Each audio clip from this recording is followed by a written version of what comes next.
Hello and welcome to Level Ups. I am here with Skyla and it's time to level up Alexia.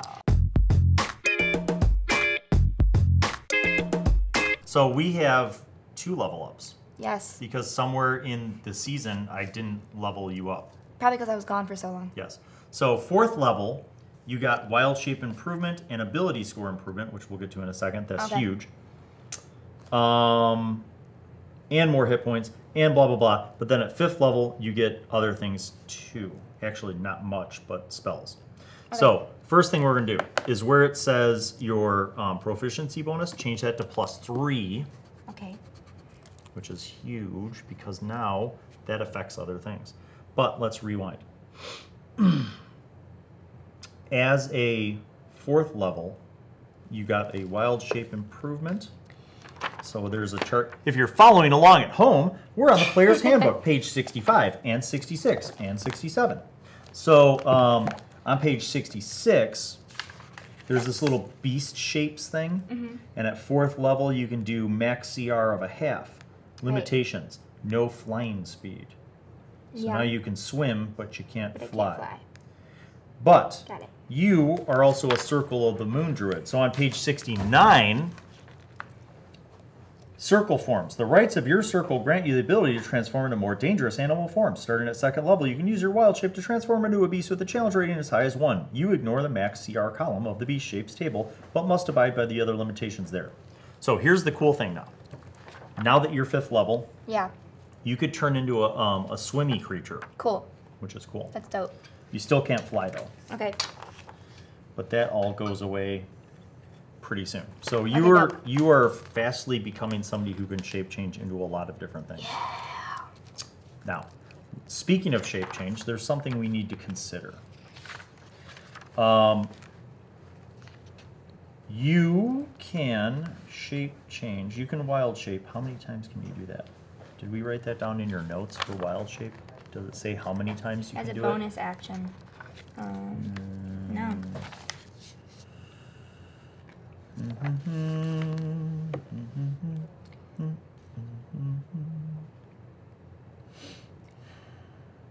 can use a bonus action. Okay, so you can use this feature twice. You regain expended uses when you finish a short or long rest. Okay. I don't think that ever gets more per level. Okay. Okay. So the next question is, at 4th level, you got the ability score improvement. Where? Yeah. Yes. So the question is where to put those points. So, on the one hand, you could put them into your wisdom, because wisdom is what druids use for their spell casting things. That's kind of important. It is indeed.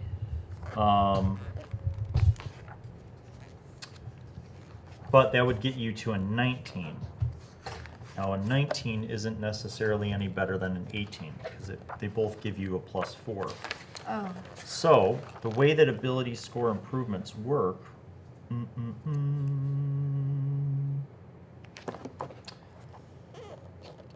score improvements.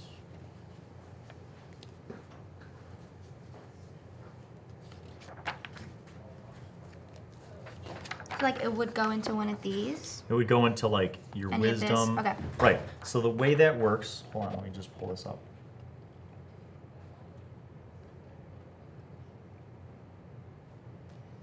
Fourth level, you can use an ability score improvement. When you reach 4th level, and again at 8th, 12th, 16th, you can increase 1 ability score by 2, or you can increase 2 ability scores by 1. So the way that these bonuses underneath work is it's like every time you hit an even number, you move up. Right. So right now, like you're at +3. Yeah. If you put 1 point into wisdom, that gets you 18, which gives you a +4. And then you can use another point somewhere else. Now you're even on dexterity, so that's not going anywhere. But if you put it into constitution, that gives you more hit points.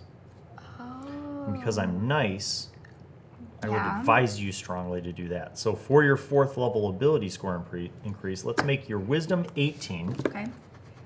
And your con 14. So that 18 gives you a +4 now in the little thing. And then Now you're going to kick ass. And Wait, that I already 13 did. becomes a 14. And this becomes a 2? Mm-hmm. Dope. Yes. Cool. So that's... Now, the thing is, though, is that now we have to recalculate all these things because at 5th level, you get your proficiency bonus to +3. So how we do that is we're going to go through from top to bottom on this sheet. Dave, can you see the sheet? Is it visible? Yay. Is it in the shot? Okay, so strength doesn't change. Okay. Dexterity is a +3. That doesn't change. Okay. Constitution is +2 now. That's your Constitution saving throw. All right. And then what's after that? Intelligence. Now, intelligence, notice how you have the black dot. That means you have Yeah. proficiency. So you got a +1 for intelligence, +3. That becomes +4 now. For intelligence. Mm-hmm. Okay. And then wisdom, your wisdom's huge. So that's a 4 +3. Now it's +7. What? So anybody casting spells against you, where you have to make a wisdom saving throw, you get a +7 to your roll, Cool. which is yay. All right, now let's go down the list. Anything with a black dot on it moves Yeah. up. So that +5 becomes a +6, yes. And then same with animal handling, right? Mm-hmm. Those things Six, become six. 6. Okay. Down here, you got nature. What's that? Intelligence? Yeah. So that's +1, and 3 is 4. So that Right. becomes a +4. So basically anything with a black dot moves up by 1. Okay. And while Skyla is doing that, let me explain. If you're leveling up your characters, it doesn't matter what class you choose. All the classes in the player's handbook have these handy charts that show you like what you get at each level. So when you get something where you move up in your proficiency bonus, it's always smart to go through your whole sheet. So that's, you know, when you go to level 5, you're at a +3. And then you go to 9th level if you're a druid and you're at +4. And then 13th level, +5. 17th level, +6. So every time those proficiency bonuses go up, you want to go up and make the adjustments to all of your skills, your saving throws, and your attacks. So you have a short sword. That now Yeah. is 3 + 3 is +6 to hit. What? Because you're an elfie lady Yeah. and a druid, you're also proficient in longbow. That's also +6. So now your weapon abilities in both melee and ranged attacks. Are cooler. And like throwing, if you Yeah. wanted to throw a dart or a dagger, any of those things. Okay. Okay. Your wisdom, being 18, also affects something, and that's spells. So on this Oh. sheet, All right. where we can see clearly, wisdom is your druid spellcasting thing. Yeah. Their spell save DC now is your wisdom bonus plus your proficiency bonus. So that's 3. Plus 3 is 6. Plus 8 is 14. So change So- that 13 to a 14. And then your spell attack modifier now becomes a +6. Okay.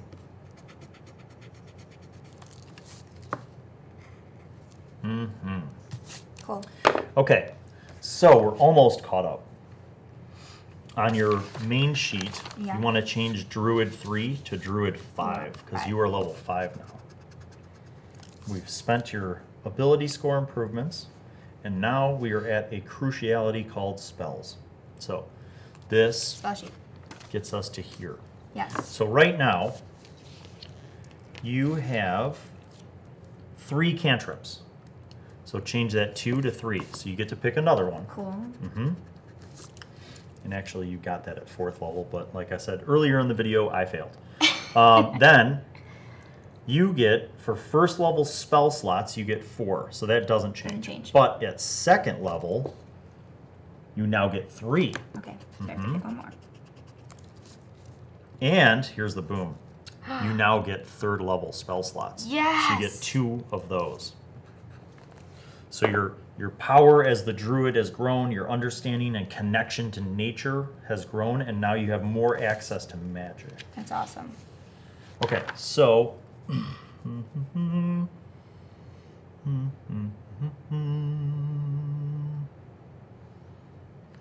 else do you have?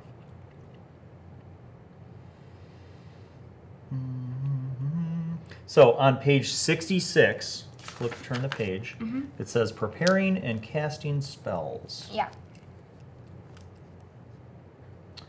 You prepare the list of Druid spells that are available for you to cast, choosing from the Druid spell list. When you do so, choose a number of spells equal to your Wisdom modifier plus your Druid level rounded down. So your new Wisdom modifier is +4.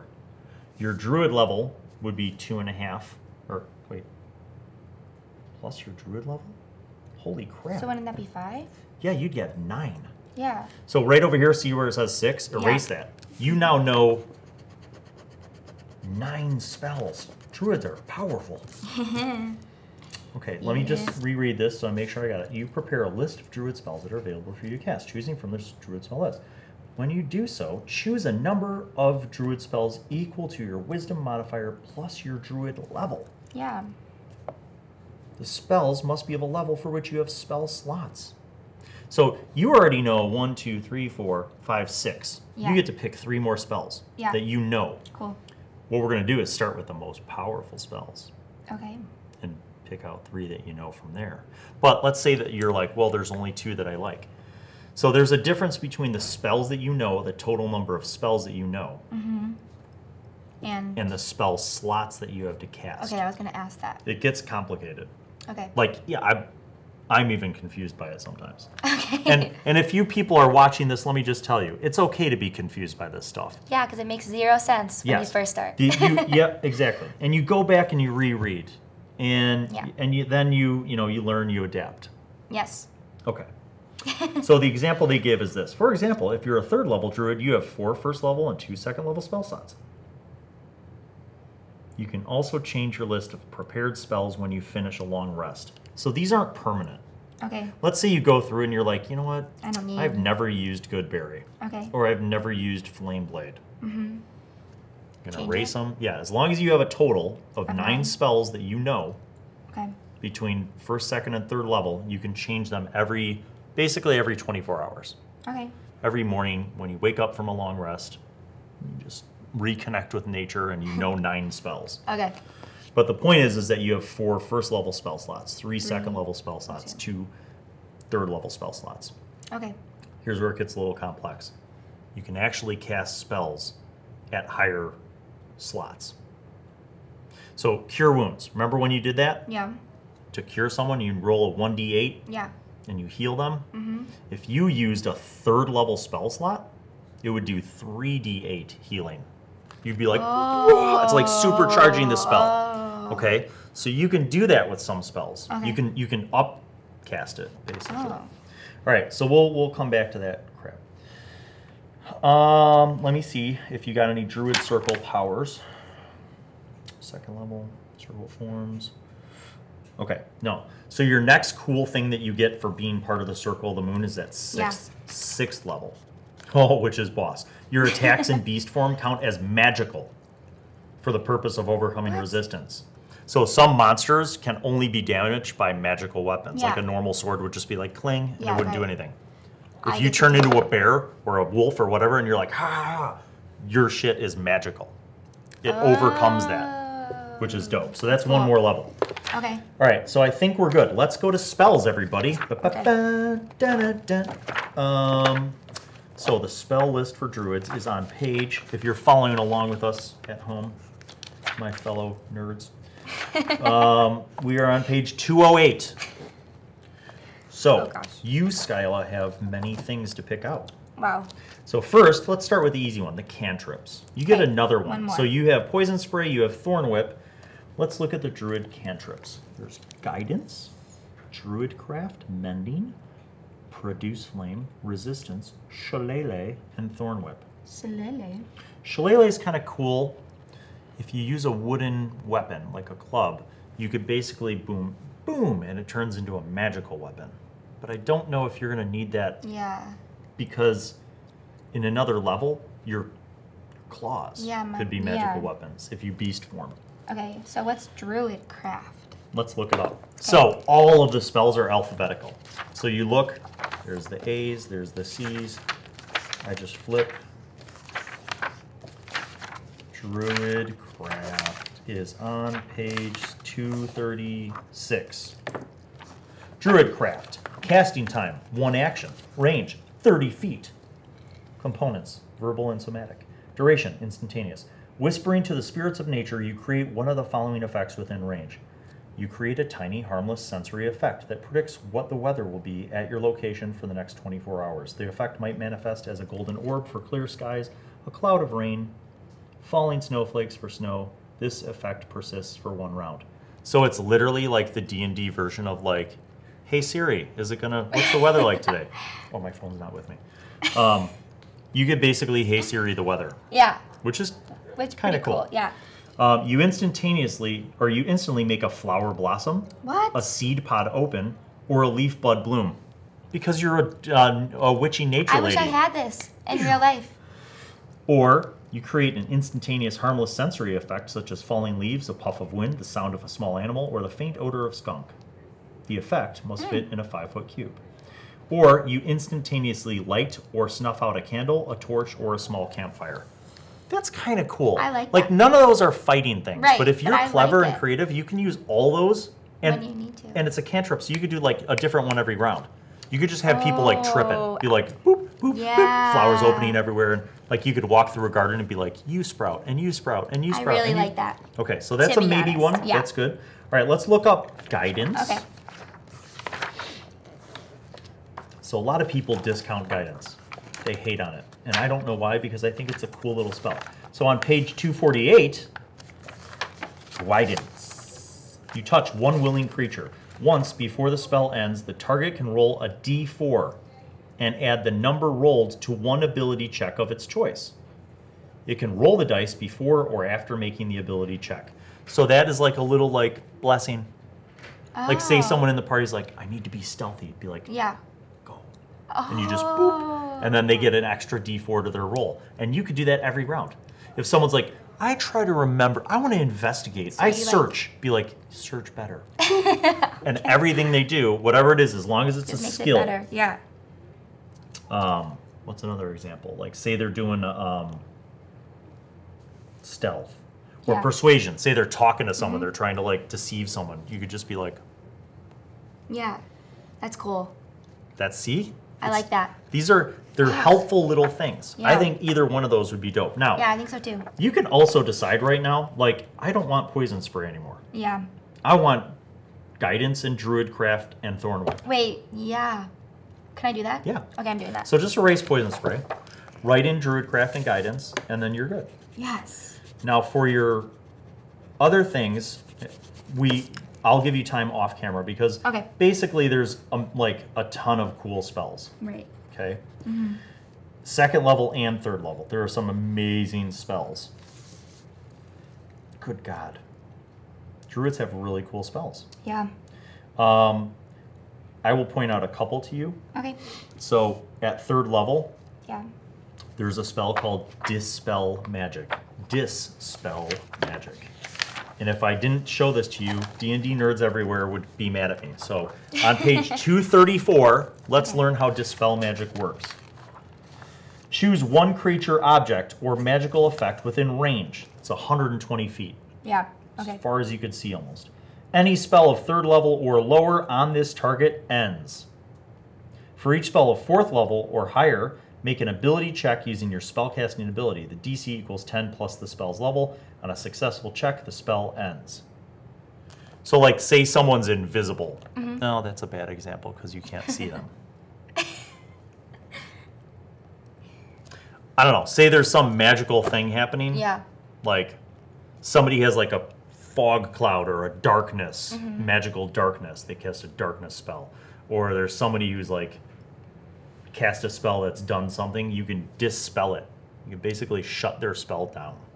So it's kind of cool, kind of powerful. Yeah, that's good. Kind of important, but don't feel like you have to do that. Here's another thing. Just a couple pages before, on page 230, is daylight. A 60-foot radius sphere of light spreads out from a point you choose within range. The sphere is bright light and sheds dim light for an additional 60 feet. If you chose a point on an object you're holding or one that isn't being worn or carried, the light shines from the object and moves with it, completely covering the affected object with an opaque object such as a bowl or helm blocks the light. If any of the spell's area overlaps with the area of darkness created by a spell of 3rd level or lower, the spell that created the darkness is dispelled. So it's like the opposite of darkness. Yeah. If you guys are in some like cave and there's like a wizard and they cast darkness and nobody can see even with dark vision, daylight you can come in and just be like Shazam! And it's yeah, that's okay, cool too. So that's kind of cool. These are all really cool. Call lightning. If I'm not mistaken, this does a lot of damage. So if you're maybe like, I want, you know what, I've got all these cool little Druid spells, Bill, but I want to be able to destroy my opponents and make them sad. Yeah. Call lightning. A storm cloud appears in the shape of a cylinder that is 10 feet tall with a 60-foot radius, centered on a point you can see. The spell fails if you can't see a point in the air where the storm cloud could appear. Oh. Like if in a room that can't accommodate the cloud. When you cast the spell, choose a point you could see within range. A bolt of lightning flashes down from the cloud to that point. Each creature within 5 feet must make a dex saving throw. A creature takes 3d10 lightning damage on a failed save, or half as much on a successful one. So no matter what, they're taking damage. On each of your turns until the spell ends. You can use your action to call down lightning in this way, targeting the same point or a different one. So you can move it, Skyla. You can control a cloud that shoots lightning at everybody every round for up to 10 minutes. Okay, now, you can't cast other spells, but let's say you're like out in a big field and there's a horde of enemies coming. Right. Everybody else every round would be like, pew, right, with a spell, or pew, shooting an arrow, or swing with a sword. You could just stand in the back, because it's 120 feet, like, up in a tree and just be like, I move my cloud over there. What? My round, I move my cloud over there. I move my cloud over there. That's so dope. Yeah. Yeah. That's really cool. If you are outdoors in stormy conditions when you cast a spell gives you control over the existing storm instead of creating a new one. Under such conditions, the spell's damage increases by 1d10. Do you remember what one of your Druidcraft things can do? No. You could do that thing where you find out the weather. Oh my god! So if you're like, hey, is there a storm nearby? We could go there, do it, kill him. Or you'll know whether you can create your own or you get the advantage of a storm. Oh my god. And basically, I would just roll a random dice. Okay, that's amazing. So that's kind of a cool one too. Yeah. These are all so cool. Yes.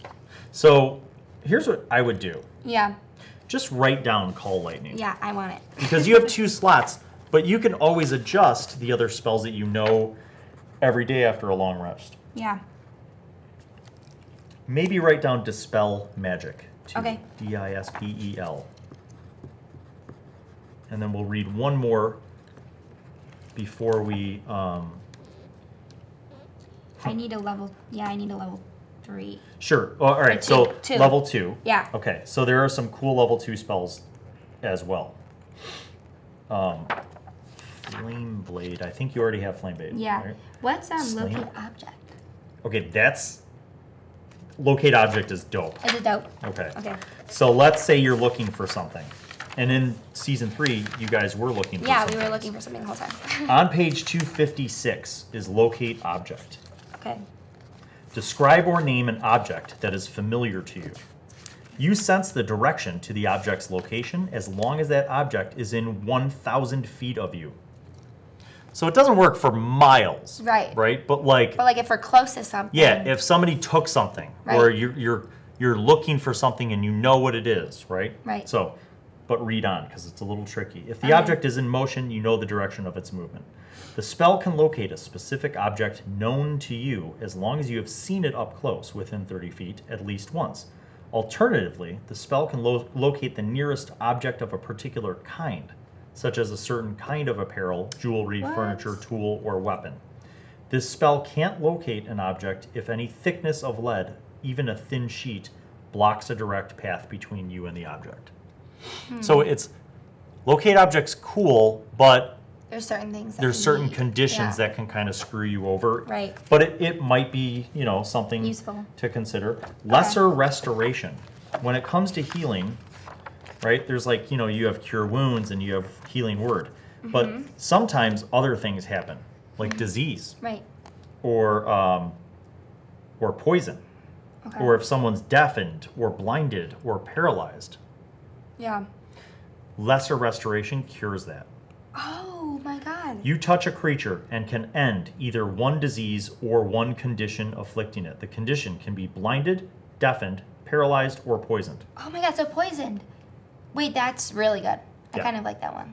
So that's like one of those ones where you might not always have it on your daily spell list, Yeah, but you but might you can want to use write it. it down Yeah. as like a thing. So Yeah. that's a second level Yeah. spell of awesomeness. That's so cool. Now there's another one that we might want to consider too that has some offensive purpose to it, Okay. which is Flaming Sphere. So on page 242, Flaming Sphere, 1 action, range of 60 feet, concentration up to a minute.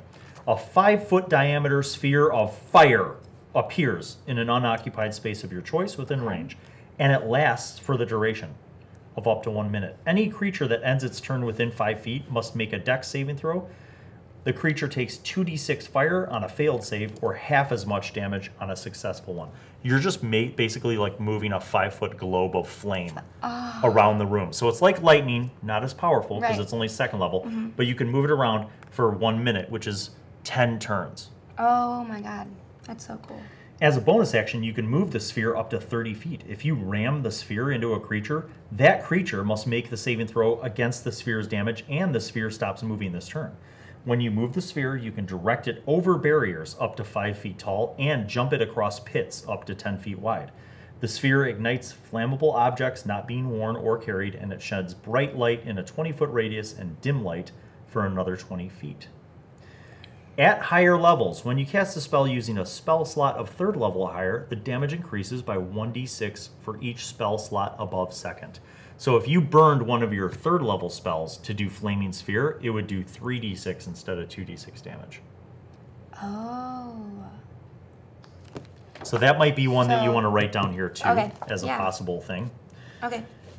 And again, the way that most people do this is when at the beginning of the day, when they're like, I prep my spells, they just put they fill in the circle next to the spells that they That they're prep, gonna- and you get a total of 9 between all your levels. That's really cool. And that way, Okay. you know, like when you come back, like, oh, I wrote this down, it must be a cool spell, and you can Right. always look it up. Right. So you can go through and look up more things, but Okay. basically for right now, you've got like I've got good a good spells. selection. Yeah. And there's a ton more. There's a spell called Moonbeam that's dope. There's Okay. like all these other, druids have certain spells that nobody else has.